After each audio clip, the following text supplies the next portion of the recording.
میں نے کی دعوت کی دھوم میں مچاؤں، عطا ایسا کر حوصلہ یا الہی۔ افسوس آج ہم اپنے مسائل کا حل یہ دنیاوی اسباب میں دیکھتے ہیں، تلاش کرتے ہیں، لیکن ہماری توجہ اس طرف نہیں جاتی کہ یہ مسائل اور یہ مصائب جو ہیں ان سے چھٹکارا اللہ تبارک و تعالی اور اس کے پیارے حبیب علیہ الصلاۃ والسلام کے فرامین میں ہے۔ مثال کے طور پر رزق کی بے برکتی کی شکایت ہم میں سے اکثر کو ہوگی، تنگ دستی کی شکایت ہوگی، ہم اس کے لیے اپنے کاروبار کو وسعت دیتے ہیں، اچھی جاب کو تلاش کرتے ہیں، اپنی آمدن کے ذرائع بڑھاتے ہیں۔ یہ ایک ظاہری اسباب ہیں، ان کو اختیار کیا جانا چاہیے، لیکن حقیقی جو رازق ہے وہ اللہ تبارک و تعالی ہے، رازق حقیقی جل جلالہ۔ ہم اس کی بارگاہ میں رجوع نہیں کرتے، اس کے فرامین پر عمل نہیں کرتے۔ یاد رکھیے، رزق میں برکت کے لیے ضروری ہے کہ پہلے ہم یہ جان لیں کہ وہ کون سے اسباب ہیں جن سے رزق میں بے برکتی آتی ہے، تنگ دستی کے اسباب کیا ہیں۔ ہمارے پیارے آقا صلی اللہ تعالی علیہ وسلم کے مبارک فرامین میں رزق کی برکت کے حوالے سے بھی رہنمائی ہے، اور سبحان اللہ عز و جل دین اسلام کی تعلیمات بہت پیاری ہیں۔ ان میں یہ رہنمائی بھی ہے کہ وہ کون سے کام ہیں کہ جن کے کرنے سے تنگ دستی آتی ہے، تنگ دستی کے اسباب کون کون سے ہیں۔ پہلے یہ بھی سماعت فرما لیجئے کہ رزق میں برکت کا عموماً جو ہم معنی لیتے ہیں، رزق میں برکت کا معنی یہ لیا جاتا ہے کہ رزق وافر مقدار میں ہو، مال و دولت کے انبار ہوں، تو یہ جو ہے ہم سمجھتے ہیں یہ رزق میں برکت ہے۔ تو یہ رزق میں برکت نہیں ہے میٹھے میٹھے اسلامی بھائی اور مدنی چینل کے ناظرین۔ رزق میں برکت یہ ہے کہ اللہ تبارک و تعالیٰ نے جتنا دیا ہے اس میں اچھے انداز میں گزارا ہو جائے۔ اگر کم رزق میں اچھا گزارا ہوتا ہے تو یہ رزق میں برکت ہے۔ اور رزق میں برکت کی ایک صورت یہ بھی ہے کہ اللہ تبارک و تعالیٰ انسان کو قناعت کی دولت عطا فرما دیتا ہے، یعنی جتنا ملا اس پر انسان کو صبر اور قرار مل جاتا ہے۔ یہ جو قناعت کی دولت مل گئی یہ بھی رزق میں برکت ہے۔ امیر اہل سنت بانی دعوت اسلامی مولانا ابو بلال محمد الیاس صاحب قادری دامت برکاتہم العالیہ اس عنوان پر، یعنی رزق کی تنگی، اس حوالے سے ہماری رہنمائی فرماتے ہیں، ارشاد فرماتے ہیں آج کل رزق کی بے قدری اور بے رحمتی سے کون سا گھر خالی ہے؟ بنگلے میں رہنے والے ارب پتی سے لے کر جھونپڑی میں رہنے والا مزدور، سبھی اس بے احتیاطی کا شکار نظر آتے ہیں۔ شادی میں قسم قسم کے کھانوں کے ضائع ہونے سے لے کر گھروں میں برتن دھونے وقت جس طرح سالن کا شوربہ، چاول اور ان کے اجزاء بہا کر معاذ اللہ نالیوں کی نظر کر دیے جاتے ہیں، نالیوں میں بہا دیے جاتے ہیں، ان سے ہم سب واقف ہیں۔ کاش رزق میں تنگی کے اس عظیم سبب پر ہماری نظر ہوتی۔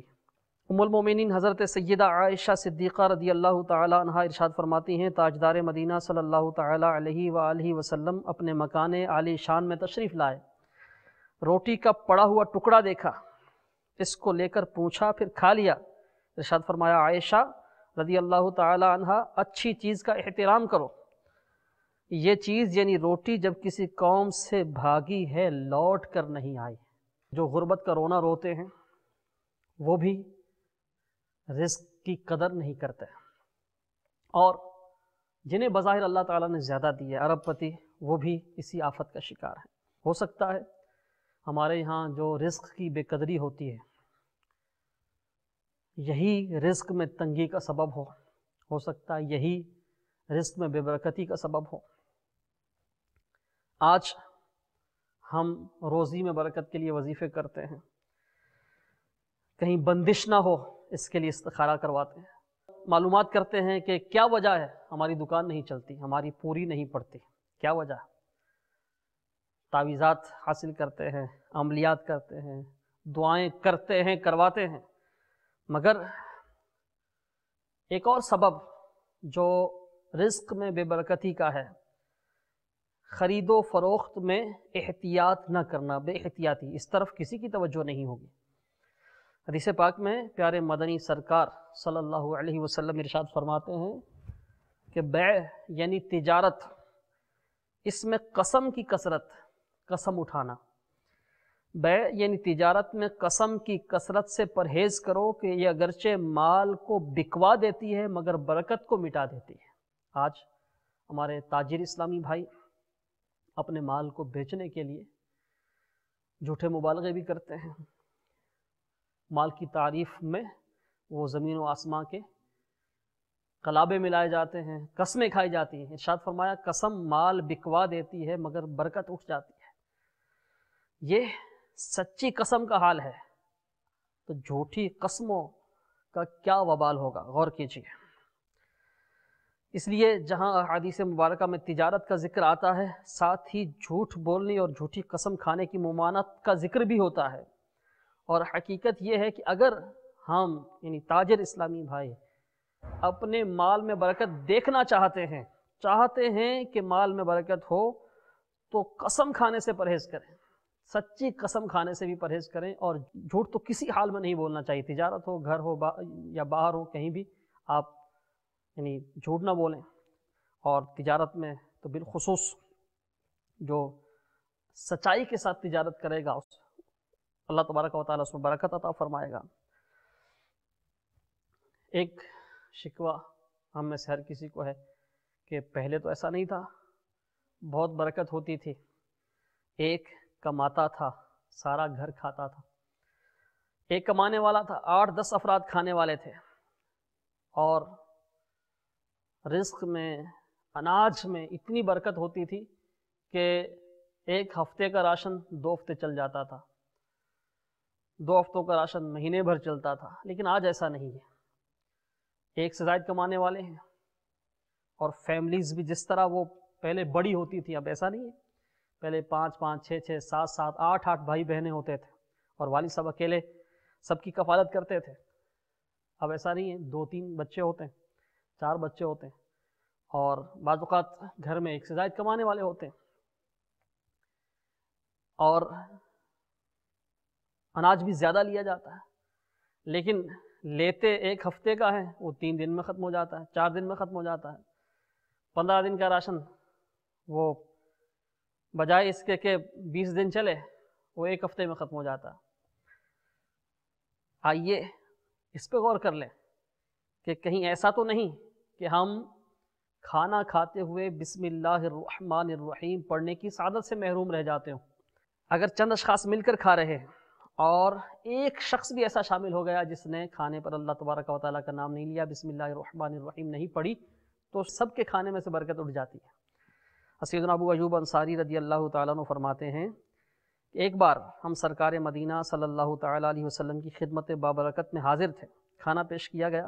کھانے کے آغاز میں ہم نے اتنی برکت کسی کھانے میں نہیں دیکھی تھی جتنی اس کھانے میں تھی، مگر آخر میں بڑی بے برکتی دیکھی۔ ہم نے بارگاہ رسالت میں عرض کی، یا رسول اللہ عز وجل وصلی اللہ تعالی علیہ وسلم، ایسا کیوں ہوا؟ ارشاد فرمایا، ہم سب نے کھانا کھاتے وقت بسم اللہ پڑھی تھی، پھر ایک شخص بغیر بسم اللہ پڑھے کھانے کو بیٹھ گیا، اس کے ساتھ شیطان نے کھانا کھا لیا۔